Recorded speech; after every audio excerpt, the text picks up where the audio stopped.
Hello everyone, this is a video on limiting reagent. I have an example here. I'm going to show how you find out of the two chemicals which one is the limiting reagent. We are given a solution of 250 centimeter cubed of a 0.25 moles decimeter cube. This is the concentration of sulfuric acid H2SO4. Is added to 100 centimeter cube of a 0.2 moles per decimeter cube.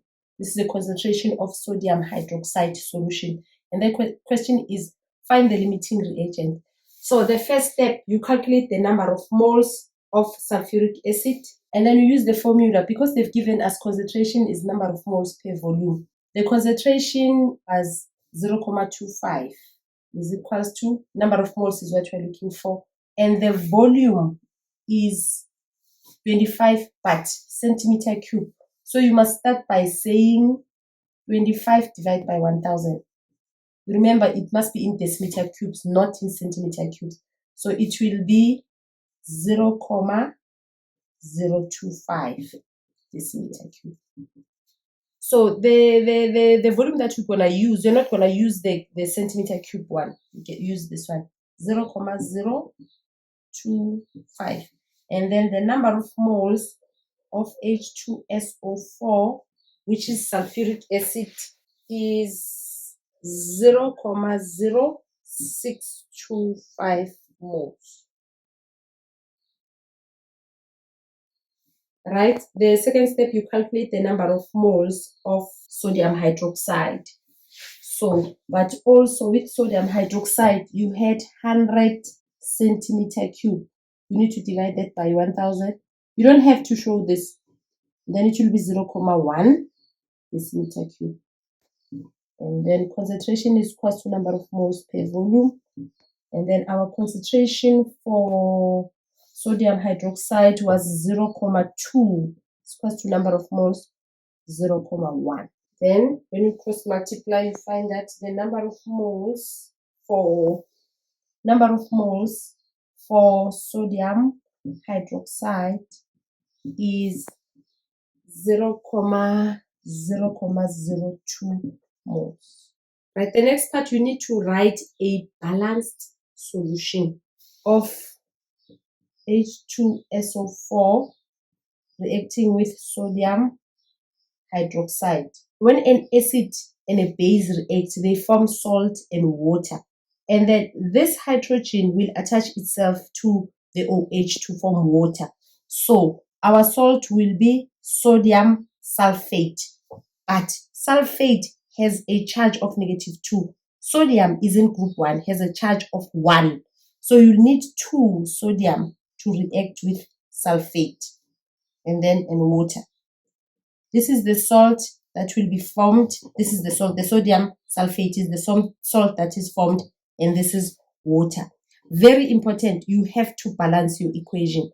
So when you see this side, you have 2 of sodium. Here you have 1. So you have a 2 there. So also you have to balance the hydrogens. You have 2 plus 2, there are 4. This 2 and this 2, there are 4. But this side, there are 2. So you have a 2 here. So this is a balanced equation. With finding the limiting reagent, you need to really balance your equation. You have to write the correct equation and balance it correctly. Then you're going to use the molar ratio. So to explain to yourself, you're going to say the molar ratio of sulfuric acid and sodium hydroxide. The molar ratio is the coefficient of that substance. So here I have a 1 and here I have a 2. So what does it mean? It means I have one molecule of sulfuric acid will react with 2 molecules of sodium hydroxide. Now let's take our moles, the number of moles that we had. We had 0.0625 sulfuric acid. Then this much will react with twice as much of the sodium hydroxide. So you're going to say that multiplied by 2. And then we're going to get 0.0125. So in this reaction, you actually have 0.025 moles of sulfuric acid. When you have that much moles of sulfuric acid, they will react with 0.0125 of sodium hydroxide. Then you have to check at the original one that you were given. Let's look at the number of moles of sodium hydroxide. I had 0.02 moles of sodium hydroxide. So 0.02 moles of sodium hydroxide is more than 0.0125. So it means they will react and something will be left. So the chemical that will be left is the one that is in excess. And the chemical that will run out is the limiting reagent. So it means in this question, our sulfuric acid is the limiting reagent because it's the one that will run out. Reagent.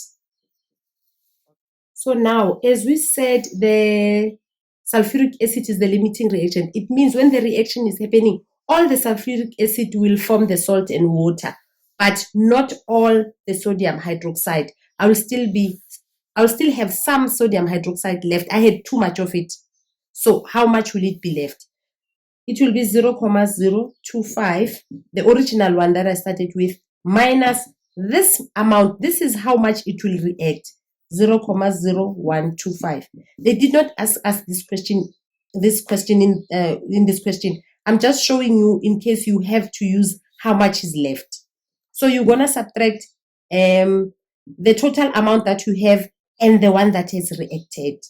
So when you subtract 0.025 minus 0.0125, you'll be left with 0.0125 moles of sodium hydroxide. This is how much will be left. This amount will not have reacted because we had too much. It's just a coincidence that the number is the same. It's not always like that. Don't take it that whatever number you have, it will be your answer. No, you subtract the two, and then that would be the remaining substance of sodium hydroxide. This is the end of our lesson. Please watch this video. You will need it when you're doing acids and base, when you're doing calculating the pH. So watch it and try to understand it before you do your pH lesson. Thank you for watching.